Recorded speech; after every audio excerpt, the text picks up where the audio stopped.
আজকে রান্নাটা করব হচ্ছে বাটার চিকেন। এর জন্য এখানে 2.5 কেজি চিকেন কিনে এনে ধুয়ে রেখেছি। বাটার চিকেনটা করার জন্য দুবার ম্যারিনেশন করতে লাগবে। এর জন্য এখন একটা লেবু কেটে, ম্যারিনেশনের জন্য একটা লেবু কেটে প্রথমে দিয়ে দিলাম লেবুর রসটা।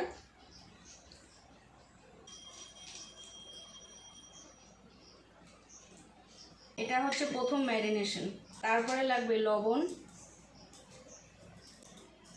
লঙ্কা গুঁড়ি আর অল্প একটু সর্ষের তেল।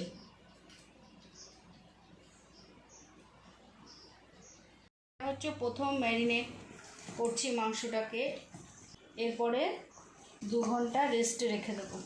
মাংসটা ম্যারিনেট করে ফ্রিজে রাখতে হবে 2 ঘন্টার জন্য। তারপরে ফিরে আসছি সেকেন্ড ম্যারিনেশনের সময়। ফার্স্ট ম্যারিনেশন করে ফ্রিজে রেখেছিলাম 2 ঘন্টার জন্য, এখন সেকেন্ড ম্যারিনেশন করছি। এর জন্য 1 কাপ টক দই দিয়ে দিলাম, দেব আদা পেস্ট 2 চামচ, আর দেব জিরা পাউডার 1 চামচ, 2 চামচ, ধনিয়া পাউডার 1 চামচ, হলুদ 1 চামচ, 1.5 চামচ, গরম মশলা পাউডার। এবার সুন্দর করে মেখে 1 ঘন্টার জন্য আবার রেস্টে রেখে দেব।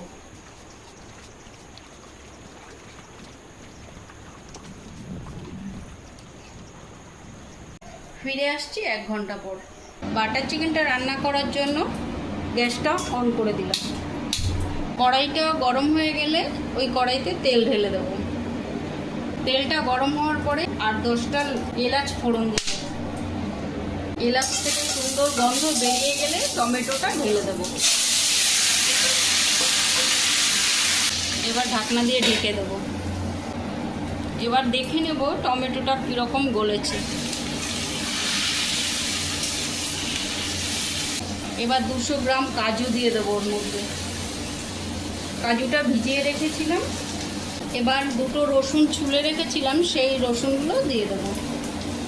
এবার একটু জল দিয়ে ঢেকে দেব।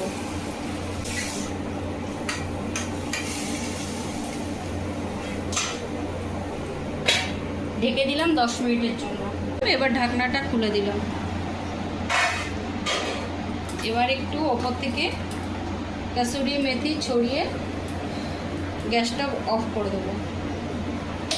এটা ঠান্ডা করে ফিরে আসছে। এটা ঠান্ডা হয়ে গেছে। এবার এটা মিক্সির ওই জারটার মধ্যে ঢেলে পেস্ট করে ফিরে আসছে।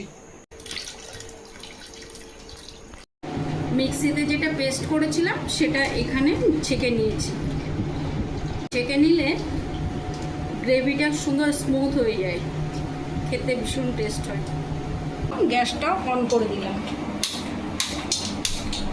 কড়াইটা গরম হয়ে গেলে তেলটা ঢেলে দেবো। একটু সর্ষের তেল দেবো, একটু বাটার নেব।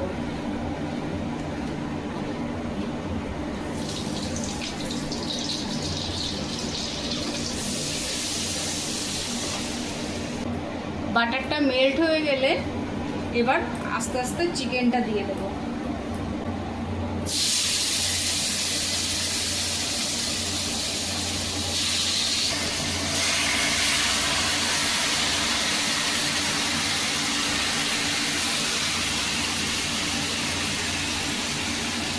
পাশে ওই গ্রেভিটা বসিয়ে দেবো, এপাশে চিকেনটা কষাতে থাকি।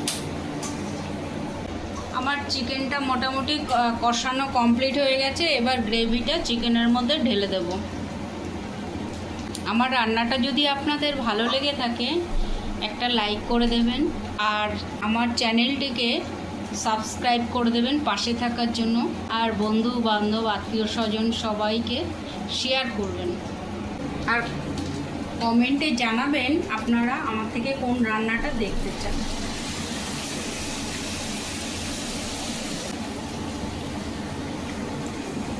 এই রান্নাটা একটু মিষ্টি মিষ্টি হলেই ভালো লাগে, ওই জন্য 1/2 কাপেরও একটু কম চিনি দিয়ে দিলাম। দেব কাসুরি মেথি আর দেবো ফ্রেশ ক্রিম।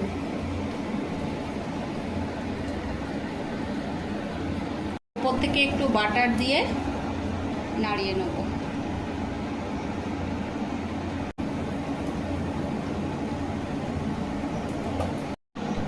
আমার রান্নাটা মোটামুটি কমপ্লিট হয়ে গেছে। এখন গরম মশলা দিয়ে ঢেকে দেবো 5 মিনিটের জন্য।